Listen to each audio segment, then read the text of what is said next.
আজ আপনাদের গণেশ চতুর্থী ব্রত কাহিনী শোনাবো। একবার মা পার্বতী নদীতে স্নান করতে গিয়েছিলেন। পার্বতী মাতা তার দেহে শুকনো উবটন দিয়ে একটি মূর্তি বানিয়ে তাতে প্রাণ দিয়েছিলেন।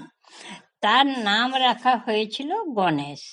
পার্বতী মাতা তাকে একটি মগ নিয়ে বসতে বলেছিলেন এবং বললেন, আমি যখন স্নান করছি তখন কাউকে ভিতরে ঢুকতে দেবেন না। এরপর শিব এলে গণেশ তাকে দরজায় থামিয়ে দেন। শিব অনেক বুঝিয়ে বলেন, কিন্তু গণেশজি রাজি হননি। এটাকে নিজের অপমান মনে করে শিব তার উপর ক্রুদ্ধ হলেন এবং ত্রিশূল দিয়ে তার মাথা শরীর থেকে আলাদা করে ভিতরে চলে গেলেন। মাতা পার্বতী যখন জানতে পারলেন যে শিব গণেশের শিরচ্ছেদ করেছেন, তখন তিনি রেগে গেলেন। দেবী পার্বতী গণেশজির শিরচ্ছেদ হয়ে যাওয়ার কারণে খুব দুঃখ পেয়েছিলেন এবং তিনি খাবার ও জল ত্যাগ করেছিলেন।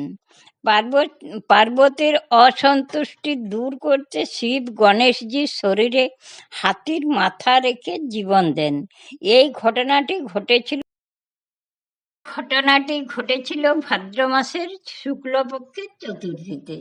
তাই এই তারিখটি পবিত্র উৎসব গণেশ চতুর্থী হিসেবে পালিত হয়। এমনটা বিশ্বাস করা হয় যে গণেশ চতুর্থীর দিনে উপবাস করলে, গণেশ চতুর্থীর উপবাসের গল্প শুনলে বা পাঠ করলে মানুষের পাপ ও জীবনের ঝামেলা দূর হয়। গণেশ চতুর্থীর উপবাসের গল্পে বলা হয় যে একজনের ইচ্ছা পূরণ করে এবং জীবনে সুখ সমৃদ্ধি নিয়ে আসে।